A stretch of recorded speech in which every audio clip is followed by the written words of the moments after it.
Hey, good morning, team. This is Jimmy Roberts with Renaissance Appraisal, and I just wanted to say good morning to you and get this week started off right. As you guys probably know, I missed a few days last week, but it was for a good reason, and I do apologize. But like I said, it was for a good reason.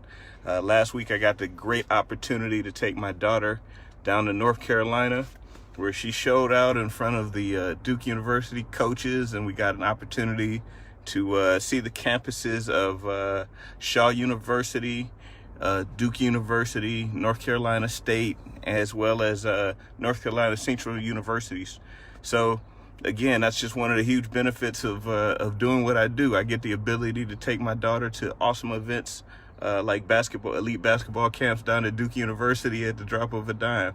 See, not a lot of other professions allow you to do that. I know that for a fact. As a matter of fact, this is just a side note, but what was interesting is years and years ago in another life, I used to be an IT consultant, which meant I went around and I was installing and configuring multi-million-dollar software packages, enterprise resource packages. So during one particular session, actually, my wife was pregnant. She was actually pregnant with Alexis. And I was actually in Dallas. I got a call while I was working because, this was those type of implementations, and that's what you call them, implementations, are really intensive. So we were working, it's probably about 7:30, something like that at night. We'd been there since 7 in the morning, and this was kind of the trend. And I got a call from my wife, and she said, "Jimmy, look, I need you to come back. Something's not right." And what was really interesting was at the time, I went and told my project manager, and I said, "Hey, look, I gotta go. There's a flight leaving from Dallas back to Detroit, and I'm gonna be on it. It leaves in about an hour and a half. So I'm gonna go. I'm gonna do what I need to do. I'll just do it from Michigan for the next couple of days until we get everything settled down with my wife." And my project manager at the time looked at me, and she got kind of a little smirk or smile or frown or whatever the heck it was on her face. And she said, "No, you can't go." I was really thrown off by that because I thought that was the weirdest thing ever. But she was serious because I thought she couldn't possibly be serious. But she was, actually. And so I said, well, I thought maybe she didn't understand what I said. I said, "My wife needs me. She's pregnant. Something's going wrong. I got to get back." And she went, and she proceeded to tell me I couldn't go again. And it was at that time that I kind of made a decision for myself. And it's probably the decision that led me eventually into finding the real estate appraisal industry. It was at that time that I said, well, I guess I will be going, yes, and I guess you'll be finishing this project by yourself. So I packed my stuff up and I was gone, and that was pretty much it. That pretty much was the end of that. That started me down the path of finding other alternatives. It worked out okay. They later called me back after about a week or so, and they called me back and said, "Hey, Jimmy, we really need you. We apologize, blase splee." But, for me, the damage was already done. I already saw what was going on with that down that road. So, again, that was probably about the first time that I really started earnestly looking for alternatives that would give me the power and the control to choose when I worked and how I worked and, when I needed to go take care of stuff. So, I'm sorry, that was a little bit of an aside, but that's something that just popped up. So, okay, anyway, back to what we're talking about today. Earlier, over the weekend, I got a great question from Solomon Basra.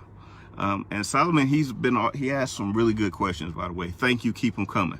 The question that he asked this time, though, was one, what is really the future of appraising? And what is my opinion about the future of appraising, especially given the advent of all the technological advances like automated valuation models and all types of other things that are going on that make it seem as if the valuation market as we know it, or profession as we know it, is definitely going away.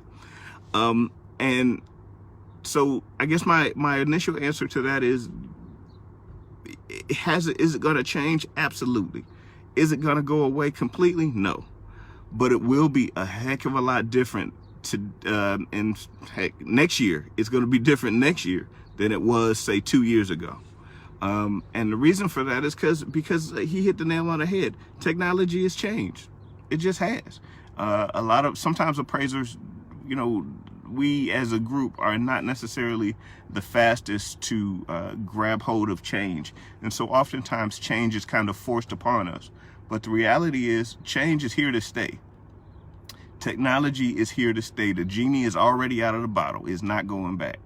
So one of the things that I kind of focus on is while traditional appraising is kind of going by the, I'm not going to say it's going by the wayside. Traditional appraising is changing. The need for people who can, and professionals who can accurately and independently value parcels of real estate or value businesses or value whatever, that is a skill and something that people will be willing to pay for. Because again, you got to remember the baseline about being an appraiser is this, or evaluation professional is this. We are in the business of providing honest, fair, independent, non-biased valuation of whatever it is that we're valuing. Okay, where are you going to get that from? I mean, that's really what it comes down to. Everybody in most situations, everybody's got a dog in the fight. I'm not going to this is not my attempt to throw realtors under the bus, but it's probably the most obvious situation. Me, myself, and I am a real estate broker as well. So I'm talking about me too.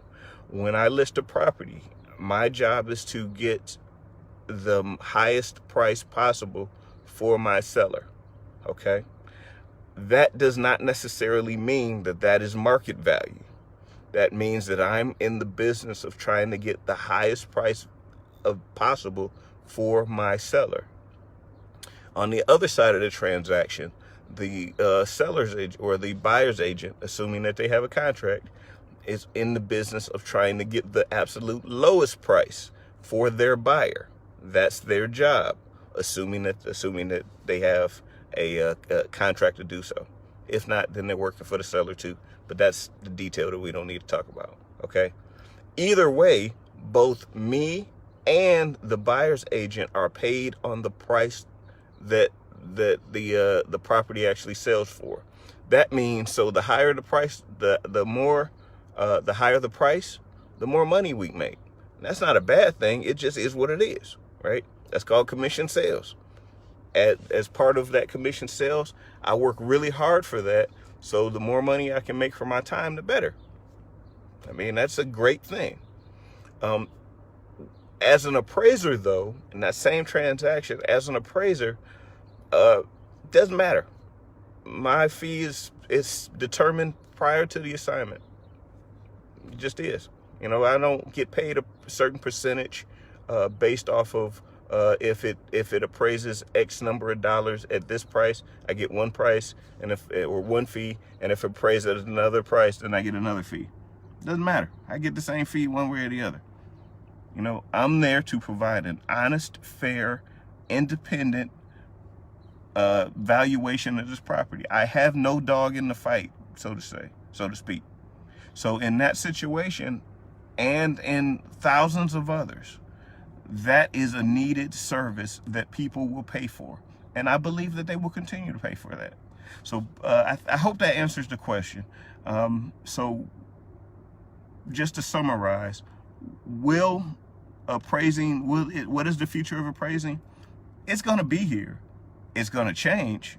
It may look different than what we see today.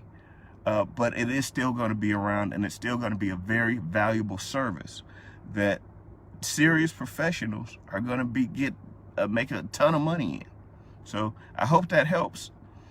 You guys, again, as always, it's my pleasure to serve you. And one last quick shout out. Happy Father's Day. I know it's Monday. I know I missed it yesterday, but I always try to take a little bit of a social media diet on the weekends whenever I can. So happy Father's Day to all the great fathers out there, and I know there are tons. So if you have any questions or concerns, or you'd like to talk about something specific, please just drop it in the comments, or feel free to use our forum. Alrighty, have a great one, and I will talk to you later.